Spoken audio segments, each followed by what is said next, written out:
양잠, 요즘은 양잠이라 그러지만 양잠의 단계에 오기 전까지는 자연 상태의 누에, 그걸 산잠이라 그래요. 산잠. 그게 결국은 야잠인데, 야잠도 산 숲속에 그 누에 꽃이 튼 거, 그걸 산잠이라 그럽니다.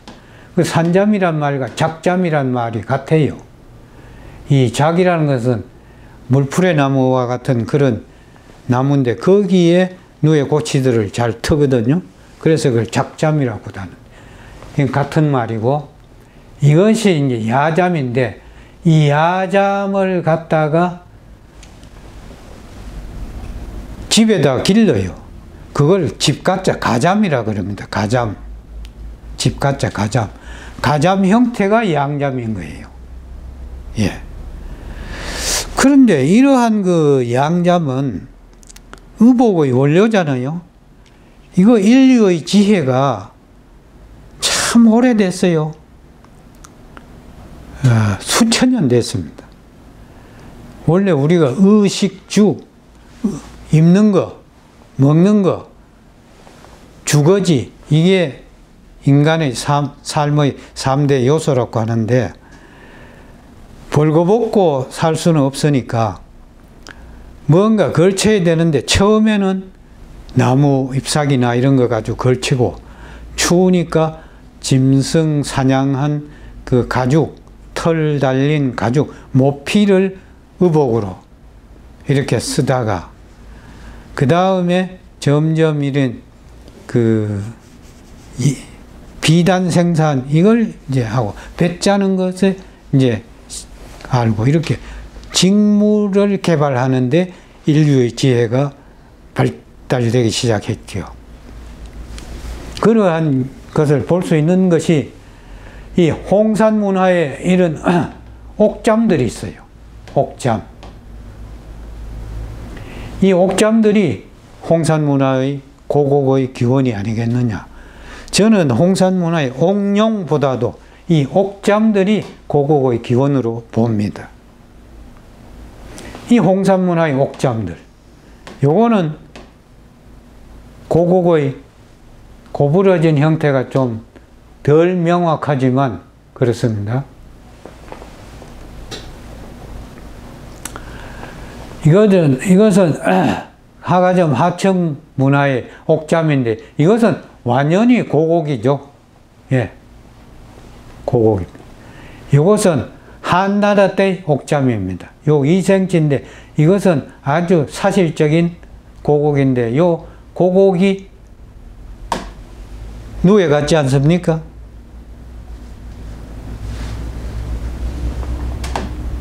이 주름지, 누에의 주름과. 그 다음에 요거는 상나라 때, 상나라라는 은나라의 그전 이름이 상나라죠. 옥잠입니다. 이거는 완전히 누에. 그 다음에 이건 서주시대의 옥잠입니다. 이게 누에. 그 다음에 이건 한나라 때 도자기로 만든 도잠입니다. 이거는 입이라든지 이 주름진 것이 아주 여실하죠. 그런데 요 밑에 있는 이게 뭐냐 하면은 홍산 문화의 옥룡들입니다. 이 옥룡들은 크기가 제법 커요. 크고 이 형태가 이렇게 생겼기 때문에 이것을 용과 같다 하는데, 이것을 돼지와 비슷하다 해서 절용이라고도 중국 사람들은 붙여요. 돼지용이다. 돼지 젖자. 돼지가 용일 까닭이 있습니까? 그러나 돼지용이라고 하면 이거는 상징을 잘못 읽은 것이고, 이런 것이 용이냐 누에를 더 닮았느냐, 이것을 한번 따져보자는 것이에요. 이건 물론 누에보다도 크기가 더 크고 하지만은 그러한 모습, 용태로 봐서는 누에를 더 닮았다. 용보다도 더 누에를 닮았다.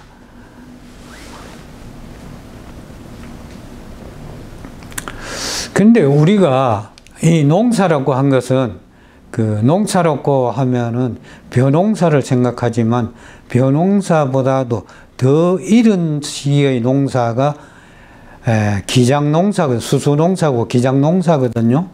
이 농사농자의 고대 문자 조형을 보면 이렇게 되어 있어요. 재밌죠? 근데 이것을 다시 분석해 보면 이 윗부분과 이 아랫부분으로 나누어서 이렇게 볼 수 있는데, 윗부분의 이것은 뭐냐 하면, 이것은 풀초죠. 이거는 밭전자고, 그러니까 이것은 풀초로도 보지만 이거는 숲으로, 나무목으로 봐서 이거 전체는 임전이다. 숲의 밭이다.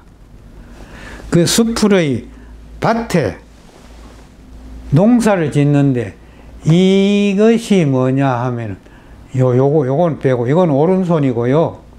이것이 뭐냐 하면은 누에입니다. 고치 누에. 요 부분 누에 진짜. 요거 진이 12지로 말하면은 용을 말합니다. 용. 그런데 중국 사람들은 이 농자를 풀이하길 이거는 임전으로 보는 것은 같고, 이걸 뭘로 보느냐? 이걸 거대한 조개 껍질로 만든 농기구, 쟁기다 이렇게 말합니다. 농기구, 쟁기라고. 그래서 밭가는 농기구, 쟁기다. 그것도 그 당시 쇠가 없었을 테니까 그 거대한 조개 껍질로 만든 쟁기다 이렇게 봐요.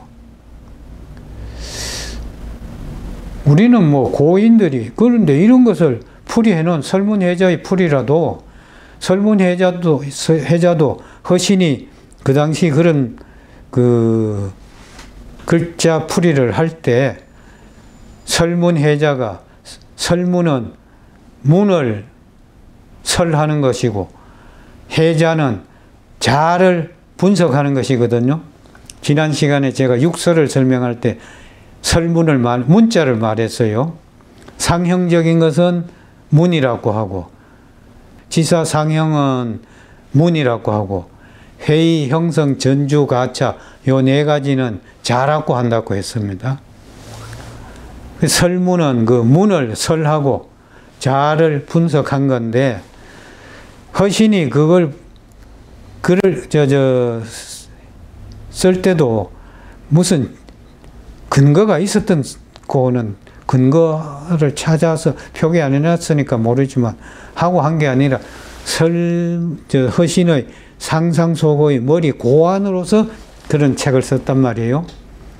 그러니까 허신이 그 한자를, 이 글자는 무엇을 옛날 사람이 그렇게 만들었을까를 나름대로 생각해서 썼기 때문에 오늘날 설문해자도 풀이한 거 보면은 틀린 게 많아요. 왜 많으냐? 설문해자 이전에 만들었던 청동기의 명문들이라든지 이런 거 보면 허신의 설명이 다 틀린다 하는 것이 증명되고 있습니다.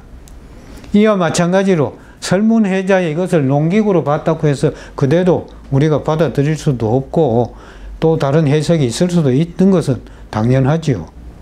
저는 이걸 농기구가 아니고 누에로 봅니다. 그러면 농이라는 것은 뭐냐?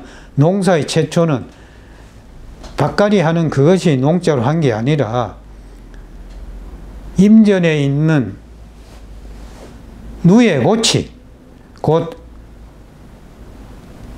잠농을 말하는 것이다. 그래서 이 농자와 붙어 다닌 글자가 잠자예요, 잠자.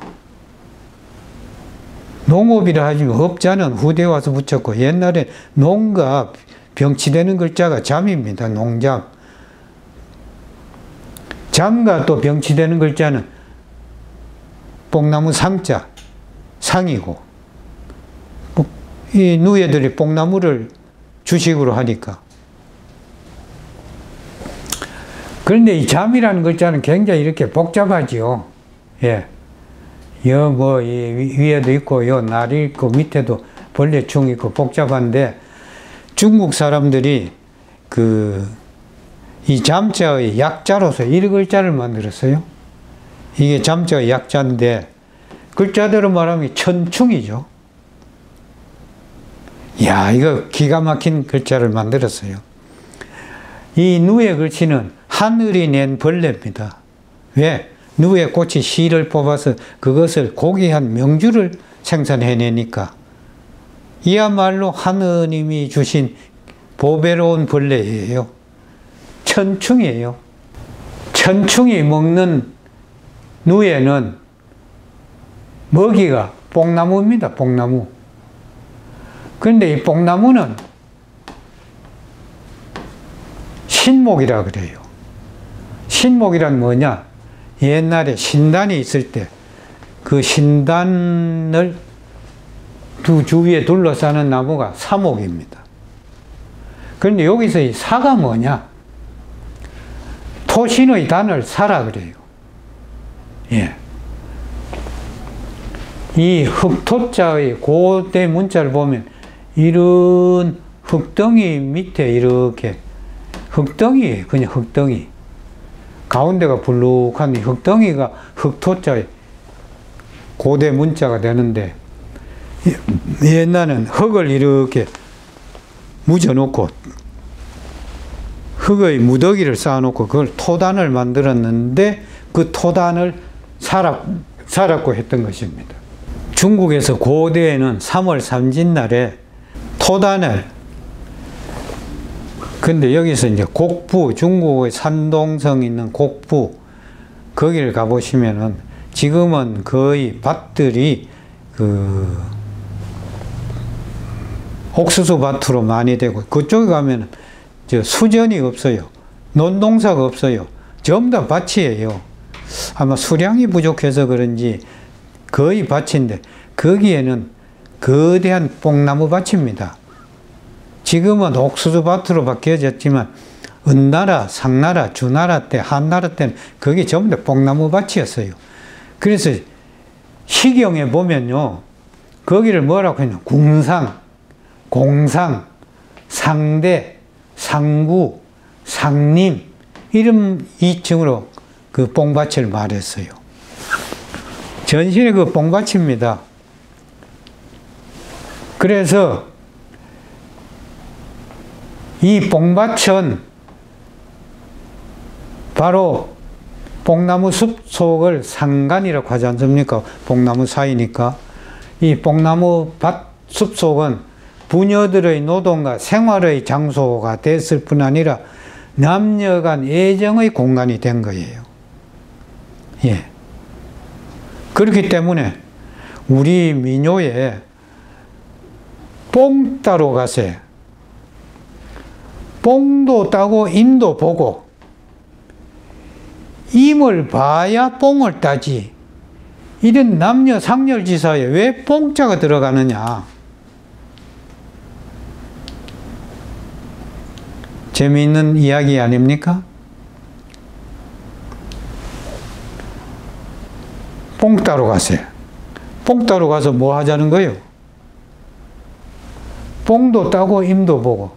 임 보는 게 왜 뽕 따는 거하고 같으냐? 임을 봐야 뽕을 따지. 이때 뽕이 가진 의미를 거의 잘 몰라요. 모르는데, 여기서 뽕은 3월 삼진날, 그 중국의 고대 민속 중에 3월 삼진날 놀이가 있는데, 그때는 그 뽕나무 밭에서 남녀간이 자유롭게 연애하는 것이 윤허된 시간입니다. 3월 삼진날, 그날 하루는 황제로부터 남녀간이 자유롭게 연애하는 것이 허락된 날이에요. 그렇기 때문에 이 뽕과 연애하는 이야기가 이렇게 같이 결부돼서 전해 내려오는 겁니다. 고대의 남녀간의 애정 공간이었습니다. 그런데 그게 뭐냐 하면 사에서 이루어져요. 사에서. 토신의 그 재단에서. 토신의 재단에 제사를 지내기 위해서 그날 3월 3일 날 많이 모입니다. 회 모입니다. 사회에서 모이기 때문에 사회란 말이 거기서 비롯된 거예요. 우리가 오늘 사회라고 하잖아요. 사회란 말의 어원이 토신의 재단에서 많은 사람이 모임을 갖던 사회에서 모임을 갖던 거기에서 사회란 말. 이게 오늘날의 사회로 변전된 것이 오늘 지금 고곡을 얘기하다가 고곡이 저는 지금까지 여러 기원서를 인용하지 않고 누에를 상징했다. 왜 누에를 상징했느냐 하는 걸 설명하다가 여기 사직과 뽕나무 이야기까지 왔습니다. 그런데 여기서 뽕나무는 누에의 먹이가 될 뿐만 아니라 이 뽕나무가 신목인데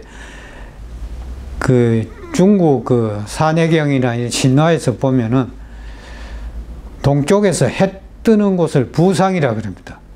부상. 붙들멜 부자에 이 손수 옆에 지압이 부자 하는 거예요. 동쪽 해 뜨는 곳을 부상이라 그래요. 동쪽 해 뜨는 곳인데 왜 뽕나무가 있느냐? 거기에 거대한 뽕나무가 있어서 그게 부상이라 그래요. 부상은 또 동쪽 해 뜨는 땅이고 그 나무는 뽕나무였다. 상목이었다. 그게 사목이었고 그게 태양수였다. 이런 이야기가 있습니다. 그래서 태양수인 상목의 잎을 먹는 것이 누에이기 때문에 그 누에는 천충이다. 이런 이야기입니다. 그런데 이 중국에서 양잠의 역사를 여기서 길게 설명할 수는 없고 그냥 일반적인 양잠의 역사를 보면 황제의 비가 선흥시라고 해요. 선흥시를 다른 말로 누조라고도 합니다.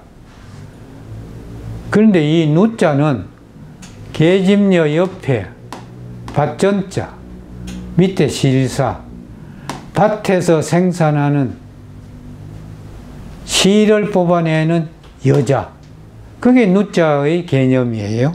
한자 누자의 구조는 밭에서 실을 뽑는 여자를 의미한다. 한자 잠을 우리말로 누에라고 부르는 것도 누조에서 분화되어 고유어로 정착된 말로 추정한다. 중국에서 잠업의 역사에 대한 연구들은 4600년 전 누조의 전설보다도 더 훨씬 이전에 이미 잠업이 시작되었다. 또 한대의 문헌에는 황제는 직접 밭갈이를 친경을 하고 황후는 직접 잠상, 누에를 쳤다는 기록이 있다. 그래서 누에치기는 고대에 굉장히 중요한 것 중에 하나였습니다. 그래서 이 기록에 보면은 우리나라에 기자가 들어올 때 누에치는 기술을 가지고 왔다는 문헌적 기록이 있습니다. 그 말고도 후한서 동의열전에 보면 예조에 보면은 삼을 삼고 이미 삼을 삼을 줄 알았다. 누에를 기르며 길삼을 할 줄 안다. 마의 종자를 뿌리고 줄 알고 양잠을 할 줄 알고 면포를 만들 줄 알았다. 이런 기록이 있어요. 이미. 그리고 후한서 동의열전 고구려조에도 보면은 그들의 공공 모임에는 모든 비단에 수놓은 의복을 입고 금과 옥으로 장식한다. 또 부여인들은 일찍이 회, 비단회, 정, 비단정, 금, 비단금, 다 비단의 종류들입니다. 등 화려한 견직물을 외국으로 나갈 때 입었다. 출국할 때 곧 회, 정, 면, 나 등을 숭상했다. 입는 걸 좋아했다. 그 다음에 삼국지 동의전에 예전에 삼배가 산출되며 누에를 쳐서 옷감을 만든다. 요 기록하고 같은 것이고요. 이러한 고대에 이미 우리나라에도 기록이 있습니다. 여기에 다른 문증들을 더 인용들을 많이 했어요. 그런데 여기서 동의열전 신라조에 있는 것을 한번 볼까요?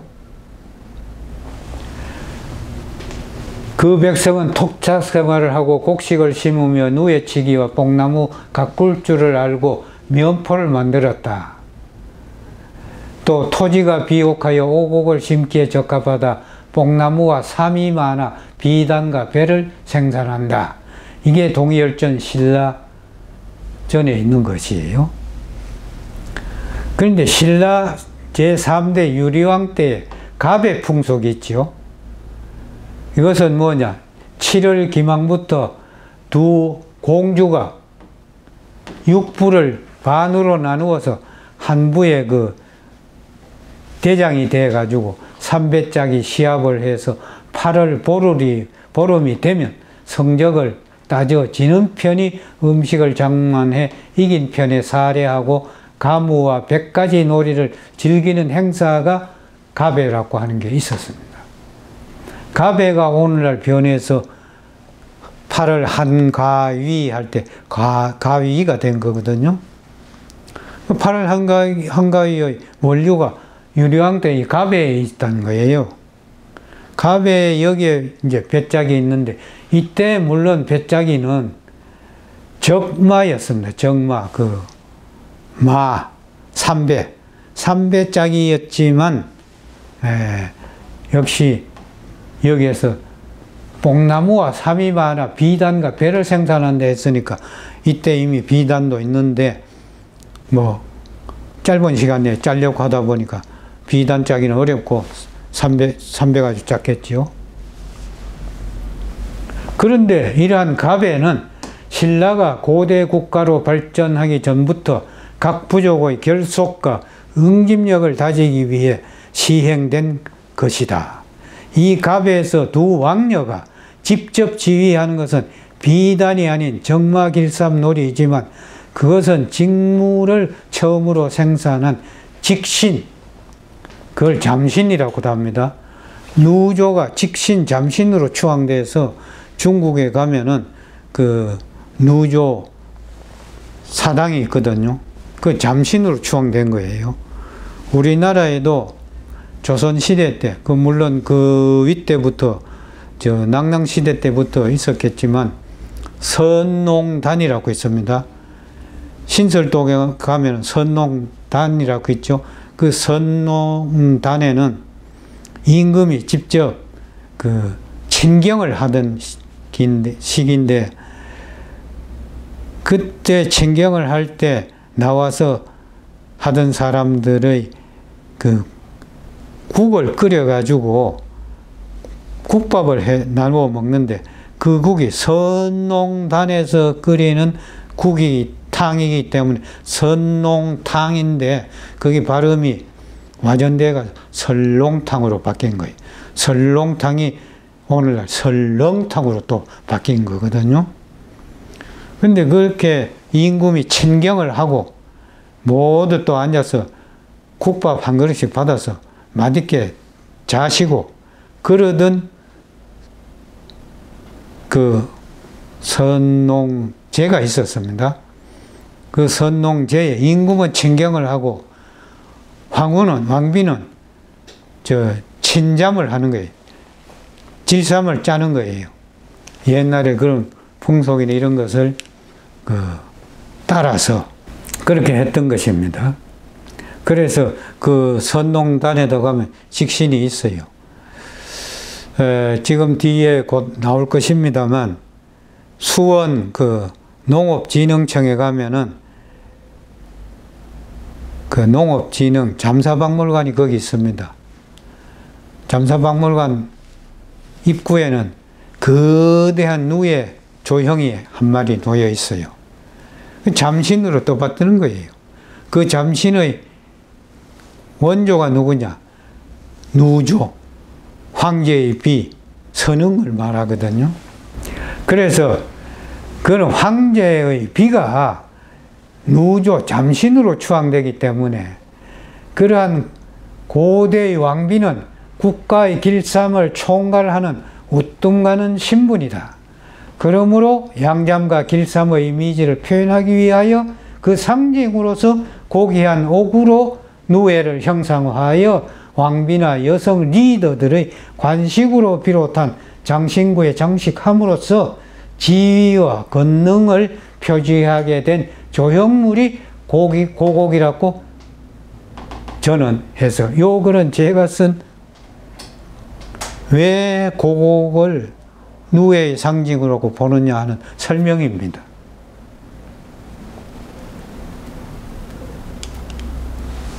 이게 잠사박물관 앞에 있는 거대한 그 누에인데 이걸 거기서 누에라 안 그러고 그 영통성이 있는 누에다 해서 잠영이라고 그럽니다. 이거 말이죠. 그 누에가 진짜 영물입니다. 누에 길러 보신 분들 그걸 체험을 하실 거예요. 예. 지금 누에에 대한 그 옛날에 상주에 그 누에를 많이 찾는데 상주 농잠학교라고 있었거든요.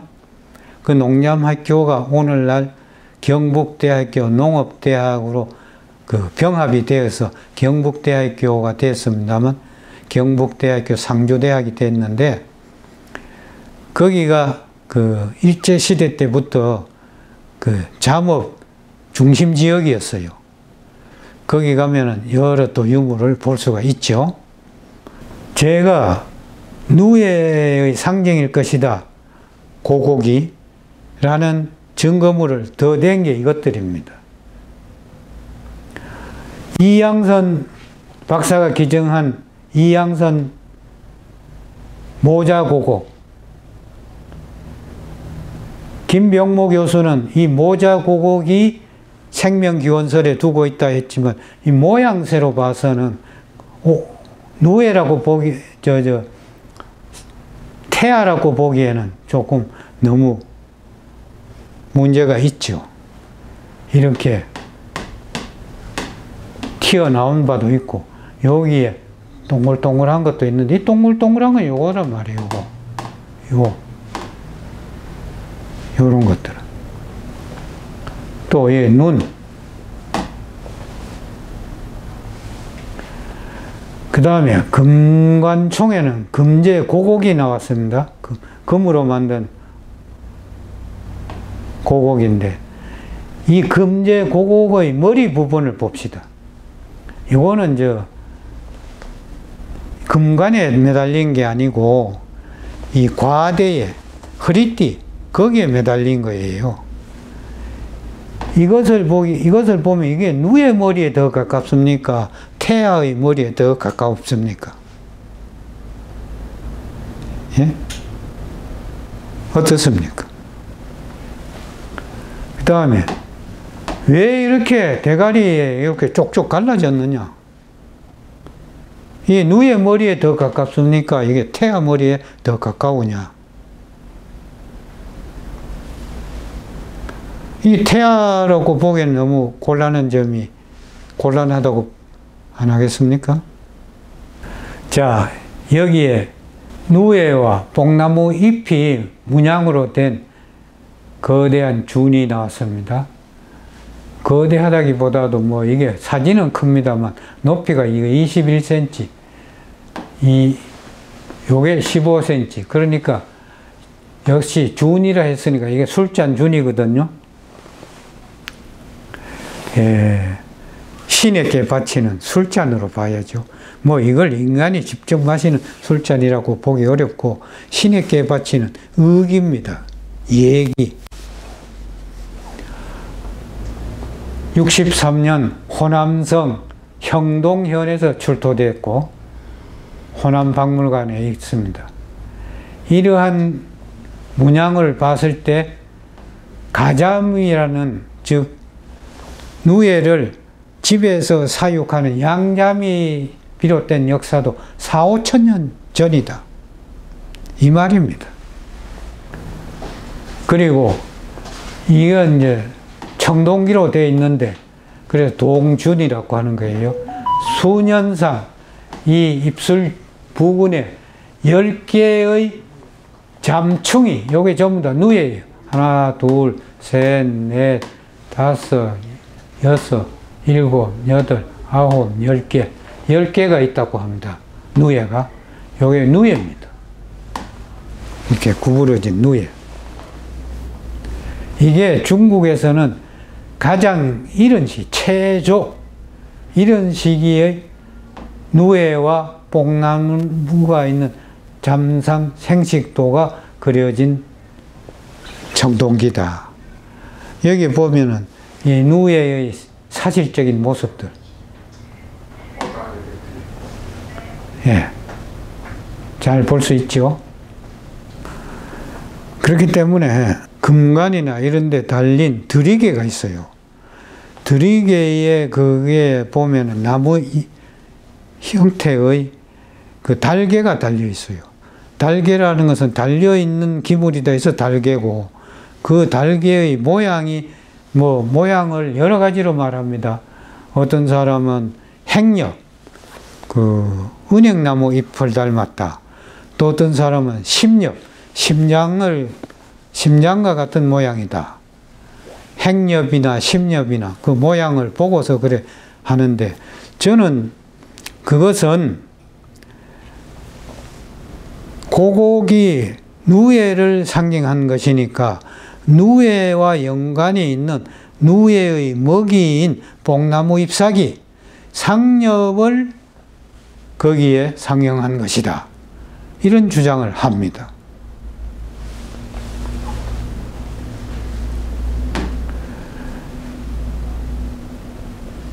그래서 이 고곡은, 여기 제가 다시 한번 얘기했어요.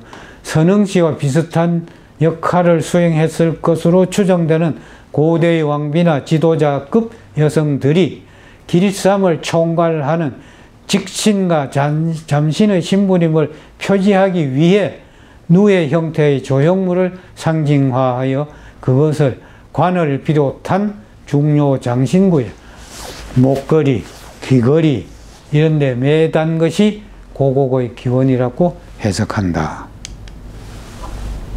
이게 달개의 유물들입니다. 이건 백제 공주 옥룡에서 출토된 유물인데 이대박물관에도 있고 그렇습니다. 이 뽕나무 잎사귀 그대로 아닙니까? 여러분들 보시기엔 어떻습니까? 네. 그 다음에 이것도 보면 이 뽕나무 잎사귀 그대로. 이것도. 그래서 달개의 지금까지의 명칭을 보면 요것이 심장과 같아. 심엽, 또 하트형, 행엽, 이와 같이 모양새를 보고 이름을 붙였습니다. 그러나 이것은 누에의 먹이, 뽕나무 잎사귀, 즉 상엽을 드리개로 장식한 수식이란 점에서 상엽 수식, 뽕나무 잎사귀 수식, 이렇게 붙인다든지, 이게 뽕나무가 태양수니까 이렇게 붙인다든지, 어쨌든 그 명칭을 제대로 찾아가서 붙여야 된다, 이런 주장을 합니다. 지금 저희 설명을 여러분들은 어떻게 공감하실지 모르겠습니다만, 제 나름대로 상징 해석을 한 연구 결과를 말씀드렸습니다. 오늘은 이것으로서 마치겠습니다.